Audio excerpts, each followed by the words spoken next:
So we've met this equation already. It's on our other board. All right, we can see that I've got it balanced there. What we've already discussed is that we balance it so we know how much oxygen we need with a certain amount of methane, which is CH4, to actually get this reaction to occur. One of the really good analogies that was given is this is a bit like a recipe. To get these, I need these. And I need them in the right amounts. So we need to know what right amounts mean. And the things we can measure, the things we can actually measure, are not easily found in this. We could measure our starting reagents by, let's say, grams, so we could have their mass. Or we could measure them by volume, how much space they take up. In this, I'm actually going to look at the relationship between mass rather than volume, between mass and amount, so how we count things. So we're going to find the relationship between this one and the amount or the number of things. Okay. And what I've just asked you guys to do is quickly read about a thing called molar mass or atomic mass. And this is the link between these. So to explore this, we're going to see what these ingredients or reagents are actually made up of. And here we don't worry about the big numbers at all. We just care about the little numbers because that tells us what it's made up of. So I focus first of all on my methane. This is a molecule that is made up of carbon atoms and hydrogen atoms. I know that because I know C and H on my periodic table. So I know that I've got 1 carbon and 4 hydrogens in 1 methane. I know that that's what it is made up of. Okay. If I look on my periodic table, then I get some more information about those elements. We discussed this when we talked about the periodic table. And that there are some numbers next to these on the periodic table that we can use called their relative atomic mass. So it tells us how much a certain amount of it weighs, or the mass of a certain amount. And that certain amount is called a mole. So the unit for amount is called a mole. Now, chemists are a bit lazy, so we tend to make words a bit shorter. Don't know why we bothered with moles, but for some reason we abbreviate it to just MOL. Don't really know why, but that's the way we're going to write it, is without the E. I'm still going to say it as mole as if it does have the E. Alright? So, the periodic table tells us a bit of information about it. It's called the relative atomic mass. And for carbon, we see that it's 12.0. It doesn't have a unit there, but the unit is the grams per mole, so you can see the link between mass and amount. And for hydrogen, it's 1.01, which tells us there must be some hydrogen atoms that are more than just a proton and an electron.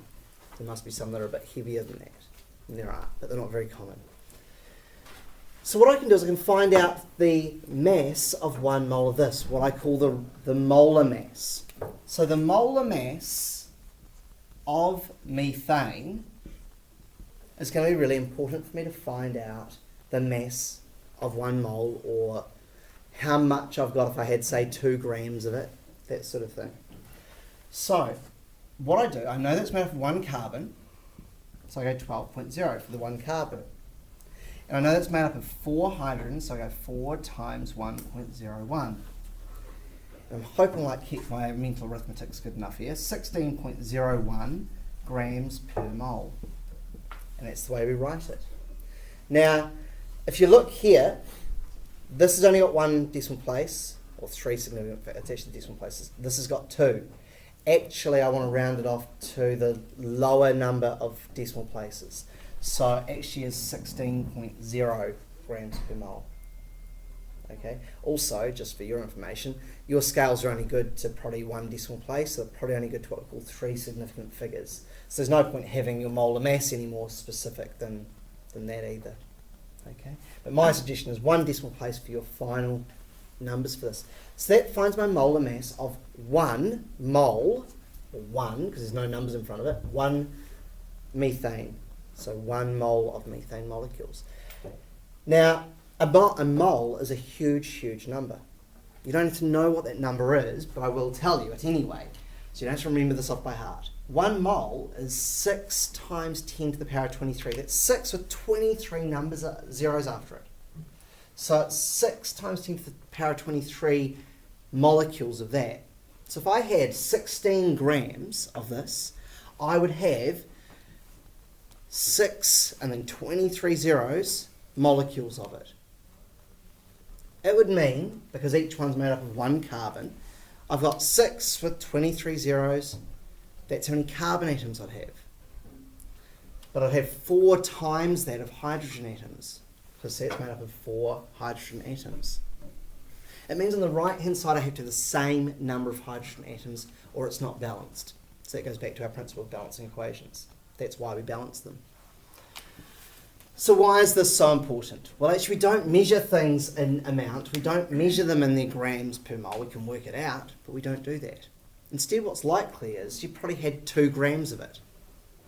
So how do I find out how much I had if my mass, little m for mass, how do I find out how much I have if my mass of this was 2.00 grams? And this is where we come to an equation that I need you to learn off by heart. You need to know this one. Alright? So, the way I like to think of it is there's a tunnel, N, which is the symbol for amount,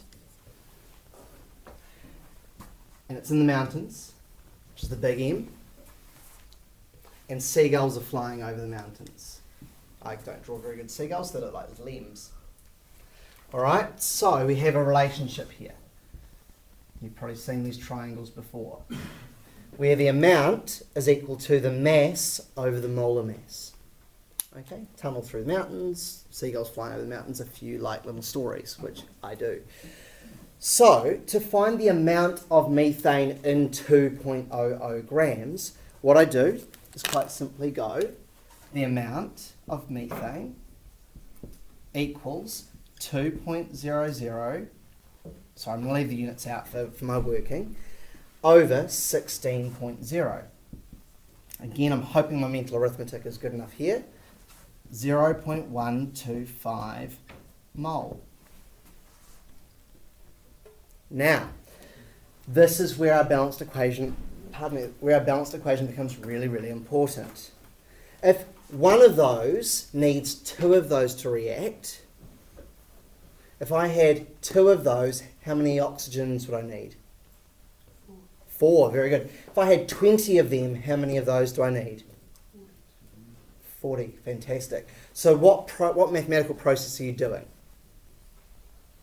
When I give a number, what have you done to it? Multiplied it by 2, perfect, the number in front of the oxygen.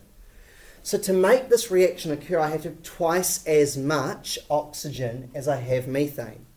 Now you could say, well, you've got 2 grams, so I need how many grams of oxygen?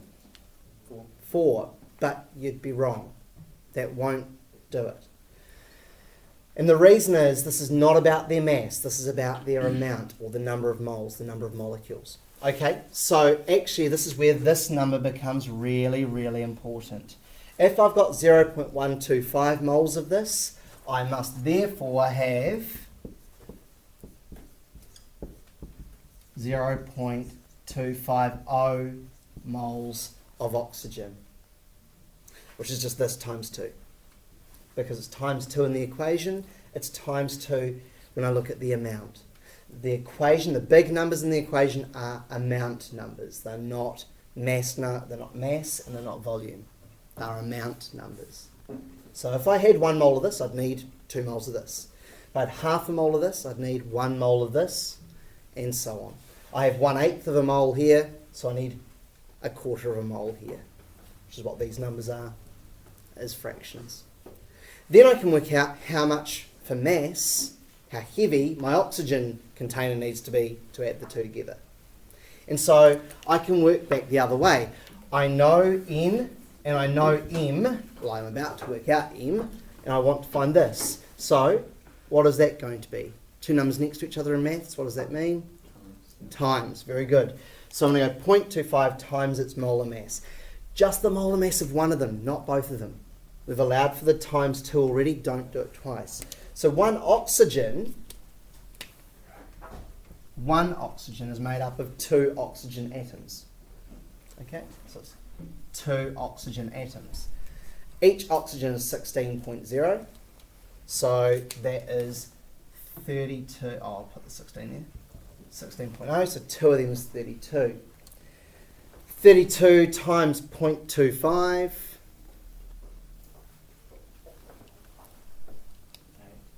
8. So actually I need 8 grams of oxygen for this reaction to occur if I use 2 grams of methane.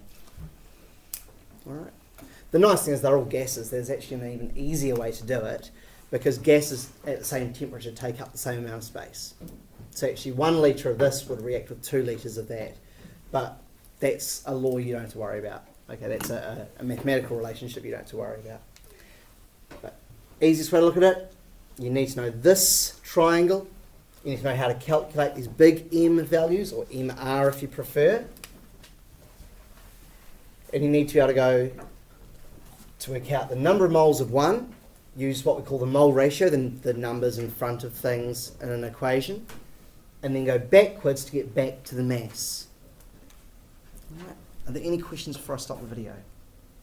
Yeah? What does it MR stand for? Okay, what does it stand for? Relative molar mass. So what it means, instead of AR, which is your relative atomic mass, the mass of 1 mole of those atoms, it's the mass of 1 mole of those molecules. So whether it's they don't have to be molecules, it can be compounds like copper sulfate as well. Okay, so it's got more than one type of atom in it usually. Although O2 is a molecule that's also an element. So it's when you've got more than one atom present.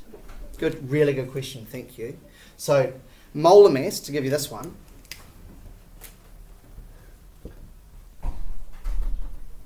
is the sum of the relative atomic masses. So we add up the atomic mass of every atom in there. Any other questions